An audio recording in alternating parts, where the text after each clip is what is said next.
Funding for This Is Nashville comes from you, our listeners, and Music City Prep Clinic, Nashville-based provider for PrEP and offering comprehensive sexual health services in an environment designed to be safe, professional, and shame-free.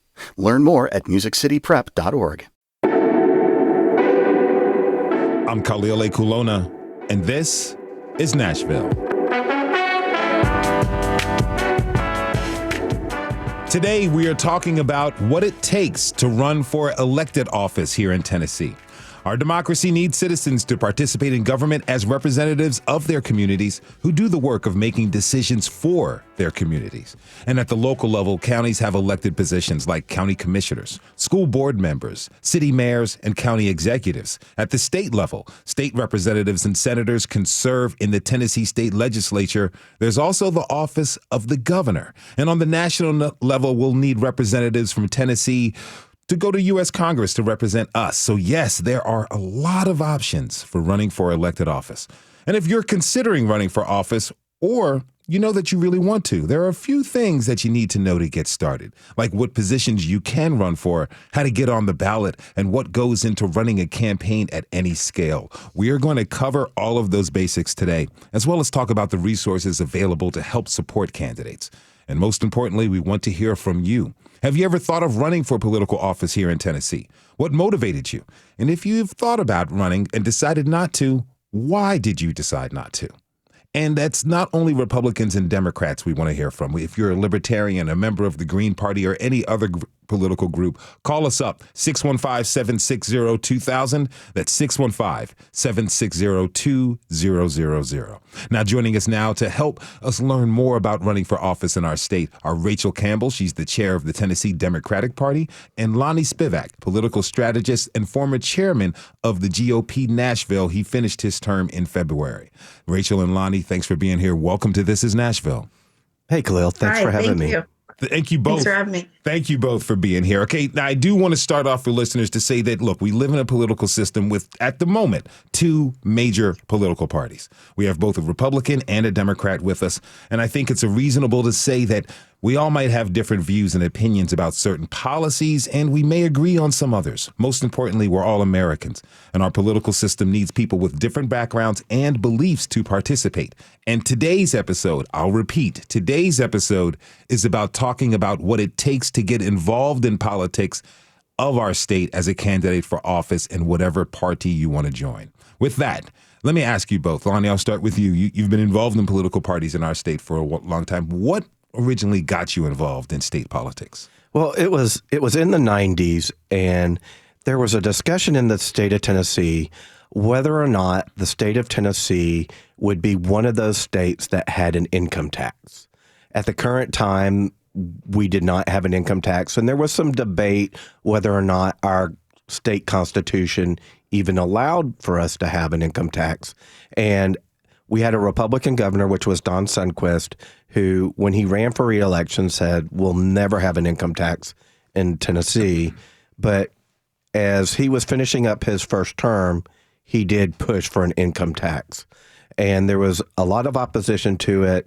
I don't know if people who are from Nashville or were in town at that time will remember there was like people driving around the Capitol honking horns. There were thousands of people on Legislative Plaza. I was actually one of the few people who got locked into the Capitol building. And it was really, that was the defining moment in me getting involved in politics, because I saw what people could do at the local level to really make a difference in state policy. Rachel, what's your origin story? Well, I was doing work politically before I even knew it was political work. I had been lobbying our school board members in my county for my daughter's school because it was underserved, and I was trying to get some changes made there. And then in 2015 and 2016, when President Trump was running for president and then was elected president, I decided that, being mad on the internet and complaining about it at the dinner table wasn't really what I wanted to represent to my kids. I thought, if I'm going to complain about it, I might as well do something about it. So I worked my way through I went to a county party reorganization. I became vice chair of my county party. I ran for state executive committee. now I just finished 2 terms as chair of my county party and 1 term as vice chair of the state party. And I joined my state executive committee because I am an organizer. I'm not a politician. So I wanted to work on the organizing parts of our work, which is why I'm so excited to talk about candidate recruitment and candidate strategy today. And now I'm chair, of course, of the party. Let me ask you this. What type of impact has your involvement had on your kids? Well, I think the most important impact that it's had on my daughters are 25 and 21, is that they know that you have to vote every time, vote early, vote often, vote every time. But I think that it has taught them that if you're going to complain about it, you have to do something about it, that you cannot just be a keyboard warrior. You absolutely have to go out and do things. And I asked them the other day if they were proud of me, because, as a mom, you want your kids to be proud of you. Mm-hmm. And they were like, yeah, we're super proud of you. That's great. And then they wanted to know if I'd met the president. So, Yeah.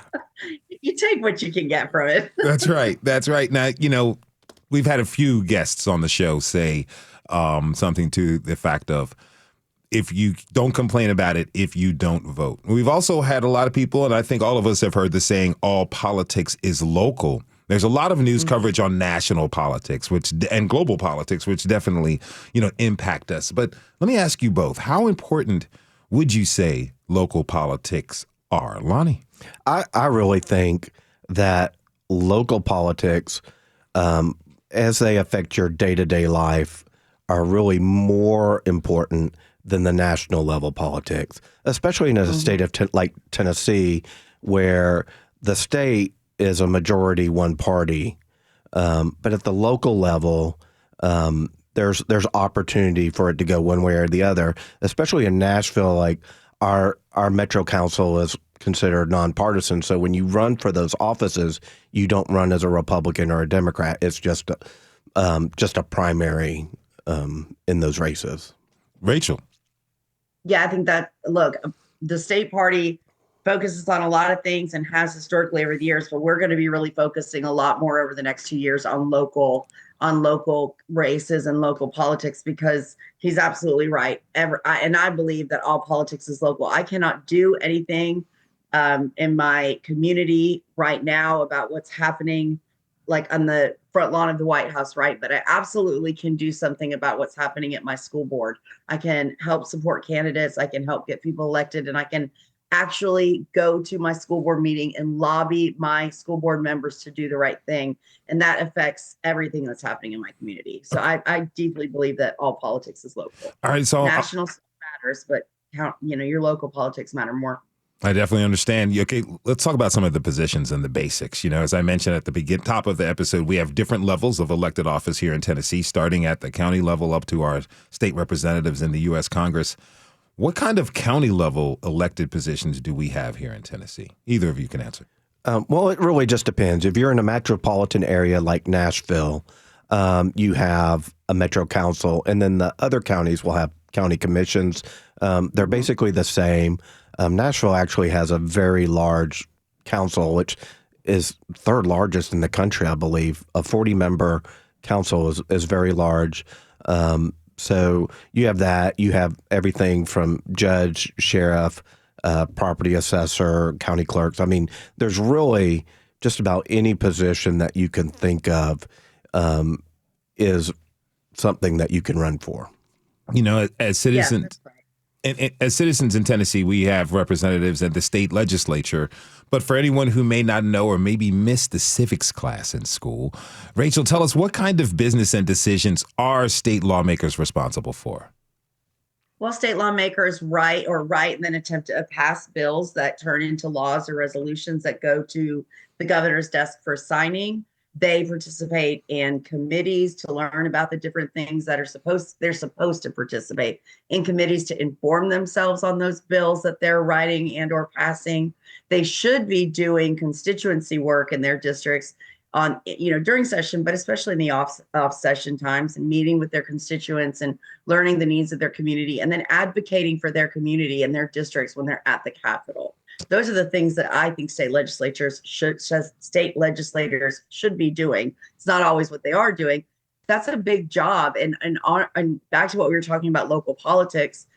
I think that our state legislature is more important for what's happening in your everyday life than maybe Congress even is, to the extent that it's affecting what's happening in your life. Okay. So if someone, Lonnie, you want to respond? Well, I kind of agree with that. And first, let me say, if you're planning on running for the state house or the state senate in Tennessee, our legislative body wields tremendous power because they have the ability to override a governor's veto with a simple majority. A governor obviously is one, and he wields a lot of power. But we have a very strong legislature in the state of Tennessee, and that's just how our state constitution is written. But I agree that things that happen at the state level are important, but I really feel that it's the things that happen in your county that really affect you most. Because the way I explain it is, how many times has your congressman told you how many chickens your neighbor can have? Or, That's right. Does the president control whether or not your street gets widened or your potholes get filled or what your property tax rate is going to be? No, all that stuff happens at the local level through zoning, through legislation that's passed through the county commissions or the Metro Council. All those things that really impact your day-to-day life, for the most part, happen at the local level. Well, I'm interested. How can folks? That's right. And sorry, go ahead. Go for it. Well, no, I mean, he's right. And what I think is so intriguing and what's so important about these county governments is that I can go to my county commission, I can go to my school board, I can go to my city council, and I can have time on the agenda to speak to the people that I need to speak to. It's not that way. It's one of the rare places in government you actually, as a citizen, can go there and speak directly to your community, your commission. And I would also just add that I think places, those meetings are also recorded or streamed. And so you can go back and watch them and see what's actually happening. For everyone to do that. What if someone who's listening is interested in running for office and they have questions like how much time it'll take per week to serve in the position? How long is a term? Are there salaries for these positions? Where can they go to find out that base information before they make the decision to throw their hat into the election ring? I would say it would probably be your local election commission website or through the state Secretary of State's website. It may not have all the salaries and stuff in there, but it will give you the basic information for what offices are available. Like in Nashville, the local elections are on a different time frame than the federal elections. That's not the same in every county, but that's the way it is in Nashville. So the election calendars will be different. There's a lot of different things depending on where you live as to what offices are available and what that salary range is. All right. If you're just tuning in, this is Nashville, and I'm your host, Khalil Ekulona. We're talking about how to run for office here in Tennessee. My guests are Lonnie Spivak. He is a political strategist and former chairman of the GOP in Nashville, and Rachel Campbell, the chair of the Tennessee Democratic Party. And we want to hear from you. It's your turn to talk. Have you ever thought about running for political office here in Tennessee? What motivated you to? And if you've thought about running for office and decided not to, tell us why not. Give us a call, 615-760-2000, 615-760-2000. All right. The big question, what does it take to actually get on the ballot? Rachel, if one is interested in running as a Democrat, what do they need to get on the ballot?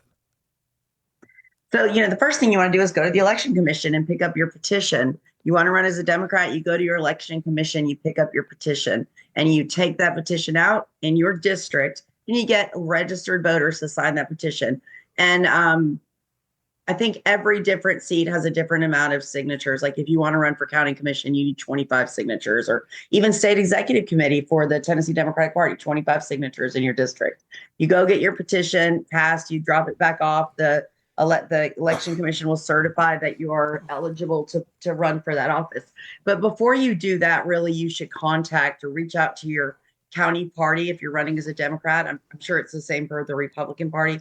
you want to reach out to the political party whose ballot you want to run on, because once you're approved, you still have to pass, at least for the Tennessee Democratic Party, you have to pass our vetting committee. And I won't go into specifics about the work of our vetting committee because that's information contained within the party. But, you want to get on the ballot, you should really, really, really go to your county party, and then they'll work with you to get involved with your state party as well. It's not really that hard to get on the ballot as long as you are a registered voter that meets all the criteria, the age, the residency requirements. You can get on the ballot. It's just making sure that you get on the ballot and that the party that you're running for accepts that you are a Democrat or Republican. I think I can't speak to the vetting guidelines of the Republican Party, just what we do. Lonnie? First, I'll say getting on the ballot is the easiest part of the whole thing. And it's 25 signatures, valid signatures in your district, statewide for whatever office. Okay. Now in Tennessee, we are an open primary state. So you can run as a Republican, you can run as an independent, you can run as a Democrat. So independent, if you're an independent, you have no really vetting process. Right. You're saying you've gone to the election commission and you say, I want to pull a petition, I want to run for X office, and I'm going to run as an independent. And they will give you a sheet of paper that has 25 lines on it for people to sign and put their address on. And you fill that out, you turn it in, and you're on the ballot. It's a little different as you're a Republican or Democrat. So you go through the same process. You go to the election commission, you pull your petition, you say, I want to run as a Republican, I want to run as a Democrat. You get your signatures. The Secretary of State approves you. Mm-hmm. But then, yes, you have to go through the county parties, right? And in some cases, there may be multiple people who have pulled a petition to run for the same office. And in that case, there's what's called a primary, where the two people who are running for the same office go through an election to see who will represent the party in the general election. So it's the easiest part really is getting on the ballot of the whole running for office. I got one more question for you guys before we go to break. I mean, I understand that each party sets requirements for qualifications for candidates. For example, both parties have requirements that candidates who have voted in the last 3 or 4 primaries can be on the ballot. Who within the party decides these requirements, and what is the goal of those requirements? Well, I'll start for the Republicans. So the Republicans have what's called a state executive committee. I believe the Democrats have the same thing. We do as well. And so that is a male and a female from each senatorial district in the state. Right. And then they meet monthly and they set the bylaws for the Republican Party in the state. So they say, what does it take to be a quote unquote bona fide Republican in the state of Tennessee? And all that's available online through the Tennessee Republican Party. It's in the state bylaws. What's required to be a candidate through the Republican Party. Now, I will say that if you're in Nashville and you're running for an office that's uncontested, unless somebody comes and contests your legitimacy as a Republican candidate, then most likely you'll be on the ballot. It'll take somebody to contest your bona fides before they step in and do anything. Rachel? Yeah, we have the state executive committee that sets our bylaws and we work within our bylaws. We also have a vetting committee. It's actually the vetting agreements, but portion of that committee is a vetting committee. And everybody who pulls a petition to run as a Democrat, we funnel those candidates into our vetting committee. And our vetting committee does the work of making sure that they've met those primary, partisan primary guidelines, as well as just being when we deem what bona fide means. Does it mean you voted in enough primaries, or does it mean that you espouse the democratic principles and ideals of the Democratic Party? And the vetting committee makes those decisions. But honestly, I mean, we try to make sure that we can get as many Democrats to run as possible. We're not trying to exclude people. We're just trying to make sure that, and the Republican Party is the same. They're not trying to exclude anyone. They just want to make sure that the person that's carrying the banner of our party is actually a Democrat or actually a Republican. advocate. All right, we're going to take a quick break. When we return, we're going to talk about what it takes to run a campaign and support the Tennessee and Republican parties that offer the support that they offer candidates. And we're going to get to phone calls. Kathleen, hold on. We're getting to your phone call as soon as we get back. And we want to hear from you. So give us a call. Are you interested in running for office? Have you thought about it? Do you think you may not want to? Give us a call, 615-760-2000, 615-760-2000. We'll be right back. Funding for This Is Nashville comes from Burr and Foreman Law Firm, serving clients with transactional, litigation, and regulatory needs. Discovering how each client defines a win and working with them every step of the way to achieve it. Burr.com. Funding for This Is Nashville comes from you, our listeners, and Music City Prep Clinic, Nashville-based provider for PrEP and offering comprehensive sexual health services in an environment designed to be safe, professional, and shame-free. Learn more at musiccityprep.org. I'm Khalil A. Kulona, and this is Nashville. Today, we're talking about how to run for elected office in Tennessee. If you're thinking about running for office, you need to decide what elected position you want to run and understand what a campaign would look like and the resources it would take so you can figure out if it's really a good choice for you and your family. You need to know everything from who to recruit for your team to how to handle campaign finances and raise money, and to deciding whether to have a social media campaign or not, and a whole lot more. There's a lot to learn and a lot to consider. The best thing is that potential candidates can do is to learn what successful campaigns are all about today. So here with us to tell us more about what you need to know are Lonnie Spivak. He's a political strategist and former chairman of the GOP Nashville, and Rachel Campbell, the chair of the Tennessee Democratic Party. Lonnie and Rachel, again, it's so glad to have you both here. And we want to hear from you. Have you thought about running for office? We want to hear why. Does running a campaign seem like something that you could do, or you think you might be too tough for you to even start? Give us a call, 615-760-2000, 615-760-2000. As promised, Kathleen in Nashville, we are going to your call. Thank you for calling us, Kathleen. What would you like to share? Well, thank you for the conversation. I think it's a really good time to be talking about getting more involved in government and not just complaining, like you've said, but actually contributing. My question is even more basic. Before you start all this campaign finance, getting on the ballot, how, as a citizen, can take that first step and start networking within the party? As a Democrat and in a supermajority red state, it's been really challenging for me to find places where I can participate in the Tennessee DNC. And I would love to know whether you're a Republican or a Democrat or an independent or a libertarian, how can you start getting involved other than donating money and funds and capital? How can you participate on a weekly, monthly basis to start knowing the players in the area and start contributing on a local level? So if it's okay, I'll take that question for the Democratic Party. Go for it. I would really encourage you first to start with the Davidson County Democratic Party. There's a really strong county party in Davidson, and they're doing a really good job at putting a strategy together for the next year to 2 years. They regularly have like drinks with Democrats. We have in Sumner County, I think we have something called Pints with Progressives, and there's places where you can find community in your county party. And that county party hosts events and does, cocktail hours and happy hours and trivia and fun things like that, while also organizing protests or doing trainings and things like that. So I deeply feel you when you're saying that you don't just want to donate, although we appreciate it, and I'm sure the Republican Party does as well. I understand that community should come before cash. And so I really encourage you to reach out to the Davidson County Democratic Party. They're actually in a reorganization year, so we're electing new leadership all over the state for all of our county parties. And it's an opportunity. That's how I got involved, was in my county party. That's why I started as an executive committee member on a county party, and now I'm the state party chair. So it really, the county party is the place you want to start.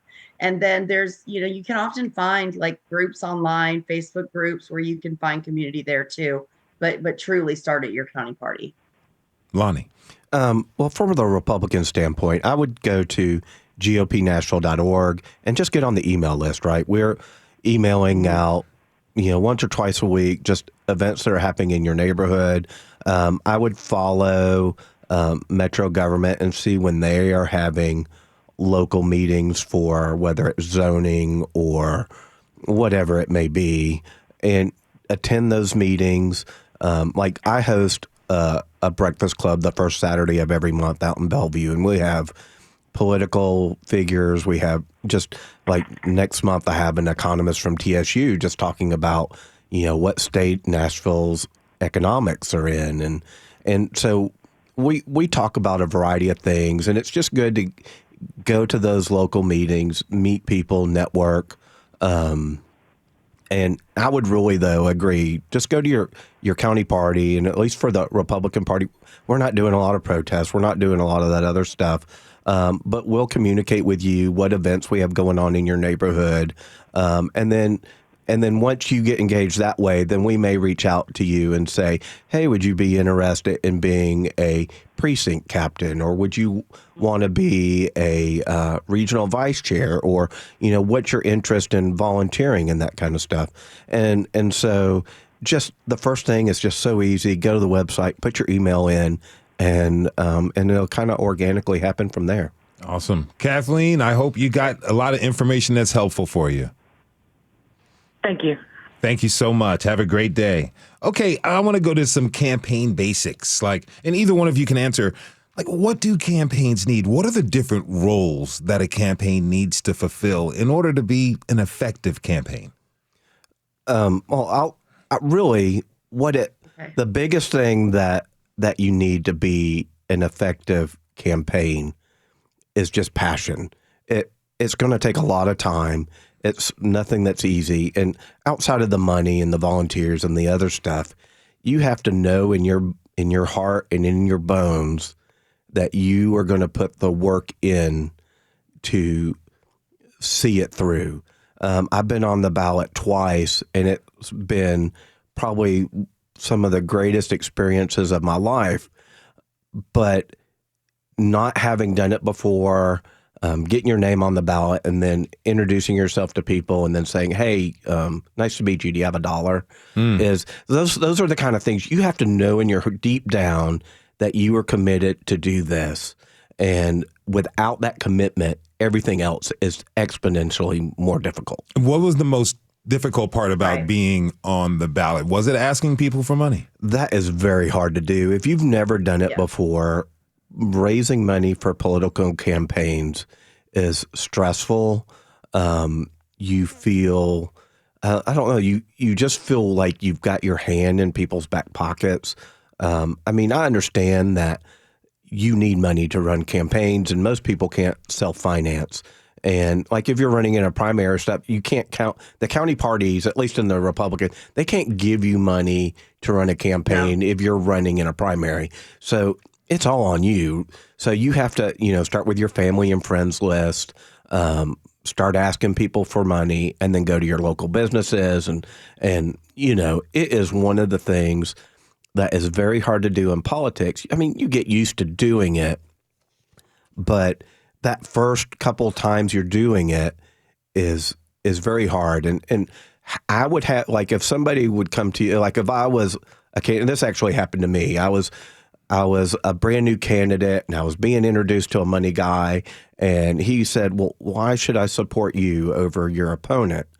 And if you don't have a good answer to that question, they're going to fund your opponent.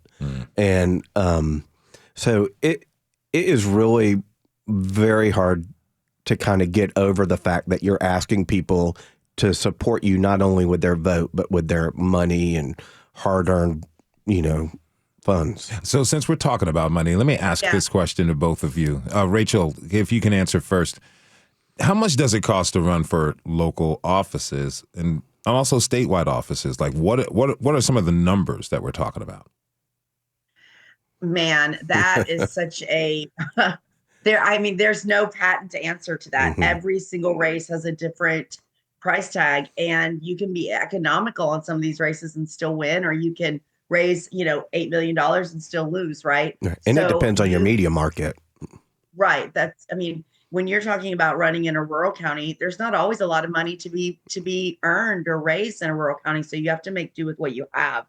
I think when you're looking at like a county commission race, you know, God, I hate to put numbers out there because it can sound daunting, or it can sound like there's no way that you could only use that much. But and you could raise $50,000 and be successful, or you could raise 10 and be successful. It is about who you are as a candidate and how much work you're doing. And if I could just go back just to what we were talking about before, if you are thinking about running for office, a friend told me to remember this morning. If you're thinking about it, you need to get your life in order by Thanksgiving, be ready to work by Christmas, and have yourself on the ballot in April, right? Be ready to run because it's hard.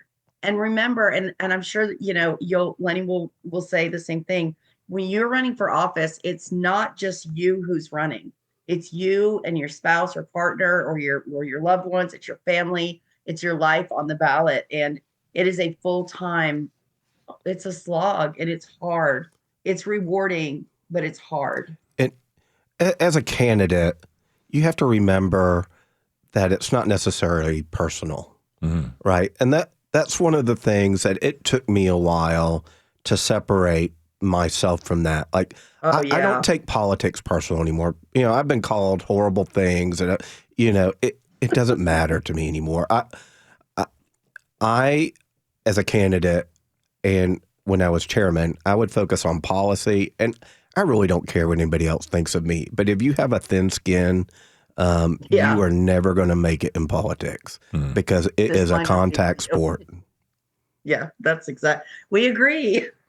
Well, I mean, it's what politics is. I mean, and Nashville, let's just say Nashville, for instance, like our council and our mayor is quote unquote nonpartisan, but it is the most partisan contact politics really probably anywhere in the state is what happens in Davidson County.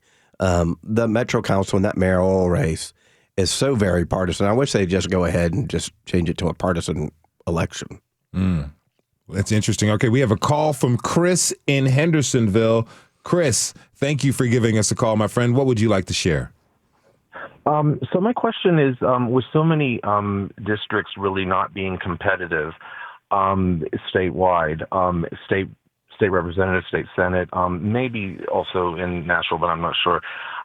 What do the leaders of the party do to try to recruit candidates in those districts where it's very likely, just do the math, that they may not win?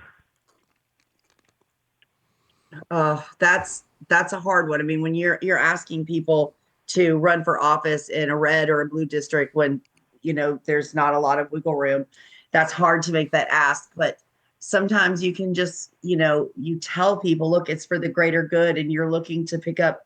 If you're running in for a Democrat that's running in what's like a quote unquote red district, it's a 30-70 red district. A part of that is just saying, look, you're doing this to move the needle for a countywide or a statewide or a district-wide race, and to make sure that democratic values and ideals and principles are lifted up all over the state. It is hard to make the case for people, but there are people out there.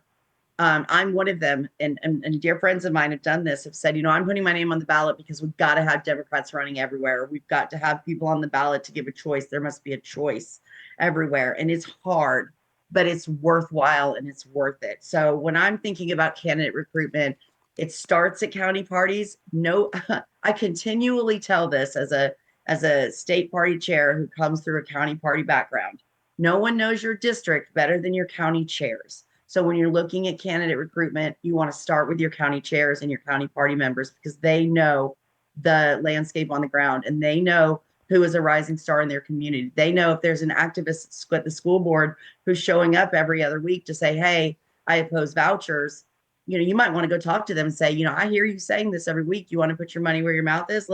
You want to run for office? Like, you want to be looking for people that already are doing the work in their community, because it's really hard to run for office and to put your name down and say, I'm going to do this, if you don't have any background in it.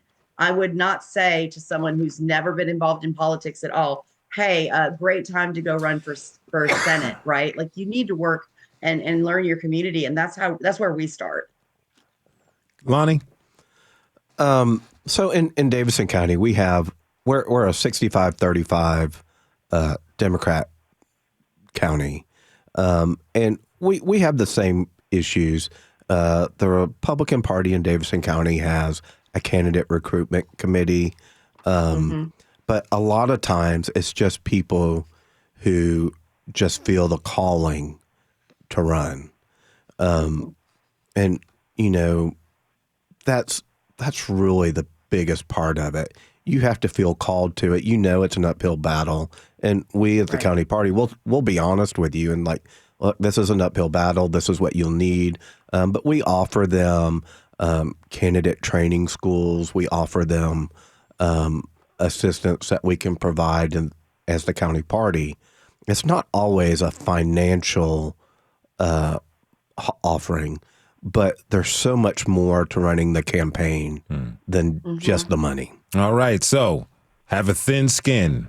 Have the passion for it. Get your life in order well in advance. I'd say you need a thick skin. A thick skin. I'm sorry. Yes. Skin, not a thin skin. Let's be real clear. Super thick skin. My apologies. I want to thank my guests, Rachel Campbell, chair of the Tennessee Democratic Party, and Lonnie Spivak, former chairman of GOP Nashville.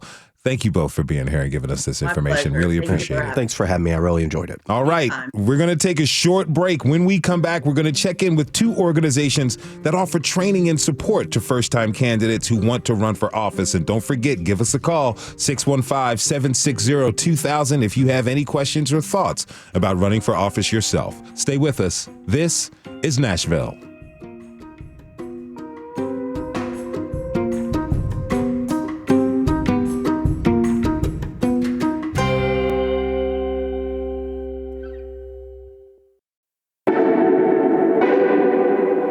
Khalil Kulona, and this is Nashville.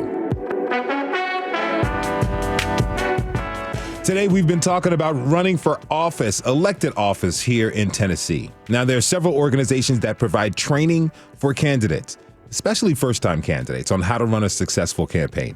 Joining us now with more are Matthew Hurt. He is a Tennessee native who is also now the Director of Professional Services at the Leadership Institute, and Frida Player, Executive Director of Emerge Tennessee and MNPS School Board member representing District 7 and former guest of the show. Frida, good to see you again. Matthew, thanks for being here. Welcome to This is Nashville.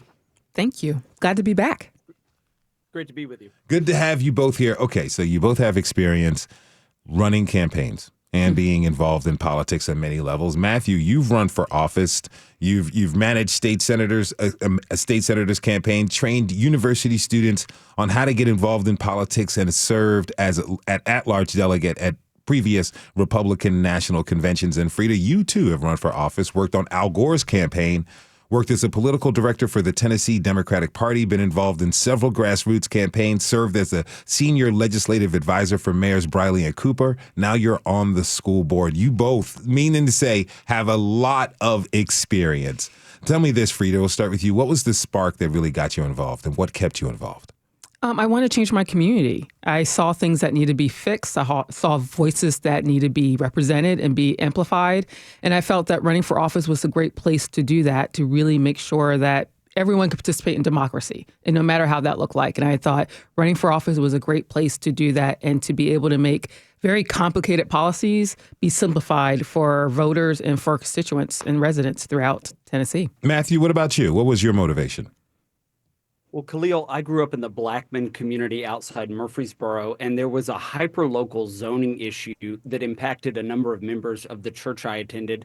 And I remember this gentleman by the name of Jim, who since passed away, but he said, you know, I'm too old and too mean to run for office. You should do it. And I ran as an MTSU student when I was 19 years old. 19 years old. That's a big step for being 19. When I was 19, I was doing something far from that. You're a brave one. Okay, so you do this work, Matthew, with the Leadership Institute, it's a nonpartisan education organization that provides training to candidates of any background. But it has the motto of, quote, where conservative leaders are made, end quote. Can you tell us about the Leadership Institute and its origins? Yes, Leadership Institute was founded in 1979 by Morton Blackwell, who is our Republican National Committeeman in Virginia, where I live now. And we primarily engage college students who are interested in being activists on campus and also prospective candidates at every level, from U.S. Senate all the way down to school board and county commission. We currently have there are 37 members of the House of Representatives who are Leadership Institute trained, 3 U.S. senators, and hundreds of state representatives, state senators, and lower level elected officials who have come through our training over the last 45 plus years. All right, Frida, tell us a little bit more about the training that Emerge Tennessee offers. Well, we retrain and recruit and provide a powerful network for women to run for office. So we started in 2016. We saw in 2014, 26 women across the state ran for office. And they were quality women, but they didn't know how to run a campaign, the technical parts of putting a field plan and a message plan. And those of us who worked in politics saying, we need to provide training for these great women who were qualified in their community, active in the community, but simply didn't know how to run a campaign. And that's how we started. And we really saw great women be able to run and win after we were able to give that technical training. And so that's what we provide. Women are known to produce more legislation. We are known to go across party lines and have legislation that affects everyone. And we're more productive as a whole. And so we realize we need more women in office to make our society and our communities better. All right, I'm going to go to this call. We had Al in Nashville, who has been waiting patiently for a very long time. He's got some questions about training. Al, thank you for holding. Thank you for calling. What do you want to share with us? Hey, my friends. Hey, thank you so much for this conversation. Specifically, looking at 2 great opportunities here. As a person who is dedicated to an area, really want to watch it move forward and thinking about going into the very beginning parts and thinking about politics, what would you recommend as sort of a strategy to get started in learning? Is it go straight to one of your organizations and do all the courses and then look? How would you sort of structure for somebody who has the passion and ideas and is completely looking to get this right? How would you help that person move forward? All right, Matthew, Frida? I say first, get involved in your local neighborhood, just like Matt said how he got involved, but also volunteer on a campaign. See what it's like. As your previous guest said, it's a slog. You have to go day in, day out and see if you have the stamina to run or the passion to run. And you see really what it takes to do that. So get involved in your community, whether it's an issue or an organization, but also volunteer for a campaign so you get a lay of the land so you know what you're walking into and you're not blindsided coming in. Matthew, what's your advice for Al? It's a really great question, Al. I would say figure out what it is that you care about. As the previous guest said, there are so many local issues that have a direct impact on your daily lives, be it transportation or local taxes. So I would say figure out what you like or what drives you to want to be involved, and then figure out what governing body oversees that activity. So it could be the county commission, it could be the city council, it could be the school board. And then particularly with Leadership Institute and our training at leadershipinstitute.training, which you can take at your own pace in your own home, there are trainings specific to those levels of races and that level of activism. Really, any level, even if you're not considering running for office and you just want to show up and be effective at a county commission meeting, we've got trainings for those kinds of activities. You know, we were talking about this with our previous guests, but you both have run for office. We were talking about staffing. You know, how big were your staffs when you were running? Was it family? Were you meeting around a kitchen table with people? Did you pay anyone as opposed to having volunteers? How do you work through that? Because I think when a lot of people are just talking about politics, again, when we talk about national politics, we hear that, you know, however so many tens of billions of dollars were raised for a presidential campaign.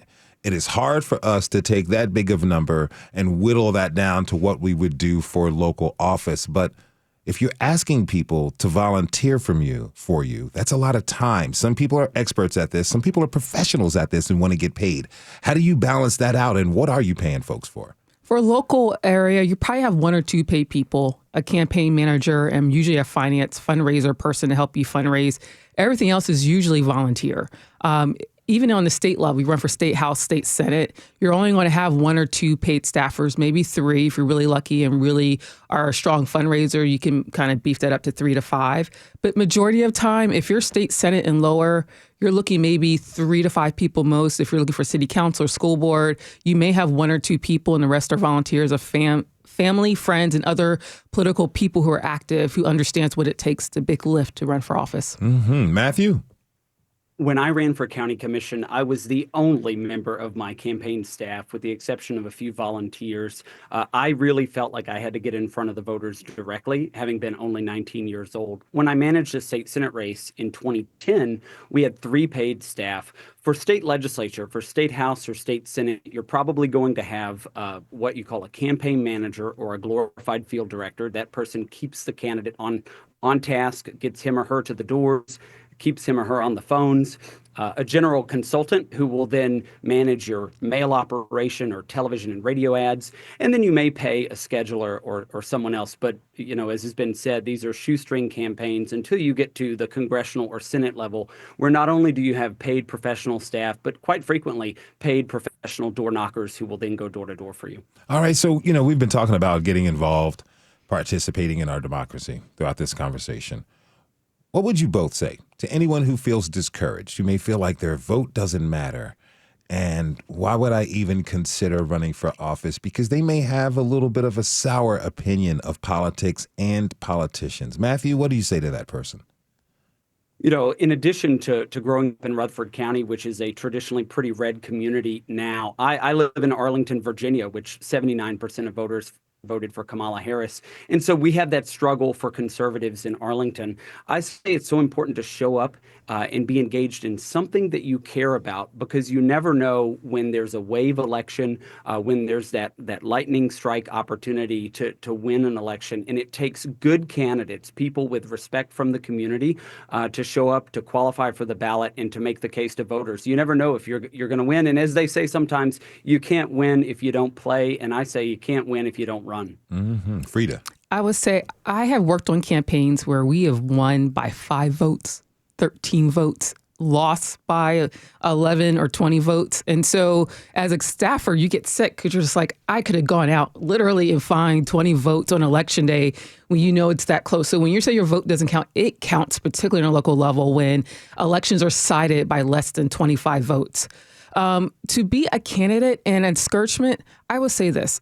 Voters have a great BS meter. They want authentic people to run for office, especially this day and age. They want people with life experiences. They don't want the cookie cutter attorney or the business person. They want people who understand what it's like to put food on the table. How do you advocate for your family with healthcare visits? How do you make sure kids get a good education? And so people are looking for regular, everyday people to run, and I really encourage people to do that. All right, so in talking with our guests in the previous segment, Lonnie and Rachel, they mentioned primarily you have to have a thick skin. Yes. I understand that personal attacks will come. And look, we live in a day of social media and online, really pretty bad and naughty behavior. But that also goes to speak of the kind of dirty politics and dirty campaigns. I understand that ranked choice voting is an opportunity to lessen the type of dirty and bad and evil and hard-hitting campaigns so people can get a better sense of the authenticity of a candidate as well as the positions that they hold. I only have about a minute left. I'd love to split 30 seconds each. But Matthew, let's start with you. What are your thoughts on ranked choice voting as opposed to kind of some of the dirty campaigns that we've been seeing out here? Well, I think that you get dirty campaigns regardless. We have ranked choice voting in Arlington, Virginia, and I haven't seen a change in the tenor. What I would say is inspect your life, check with your spouse, check with your loved ones and your family. Whatever skeletons there are, regardless of the kind of campaign, they're likely to come out when your opponent can't talk about the issues. Frida? I say ranked choice votes can have its benefits, but it really depends on the environment of where you're running from. In the South, it still has some nasty parts, but we're still more politer than some of the other areas. But you still have your whisper campaigns. You're still going to have people from social media who are not even candidates be really tough. So a lot of the negative stuff from the campaign comes from the atmosphere and not necessarily the candidates. It's outside organizations coming in and beating up on the candidate. So ranked choice voting does help with the candidate, but doesn't help with the outside organizations that play into the races. Mm-hmm. Well, this has been a really enlightening conversation. I want to thank you all for being here. My guests, Frida Player, the Executive Director of Emerge Tennessee and MNPS School Board Member for District 7, and Matthew Hurt, Tennessee native, who is now the Director of Professional Services at the Leadership Institute. Again, thank you both so much for being here. Thank you for having us. All right. And thanks to you for tuning in this hour. This is Nashville is a production of Nashville Public Radio. Today's episode was produced by Katherine Ceicys. It was directed by Tasha A.F. Lemley. Our board operators, Liv Lombardi, Josh Deepin was on the phones. The masterminds behind our theme music are LaRange and Namir Blade. You can listen back at thisisnashville.org or wherever you get good podcasts.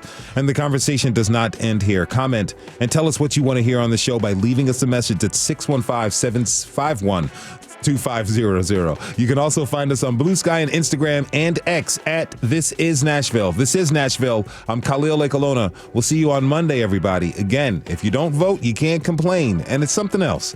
Be good to each other, y'all.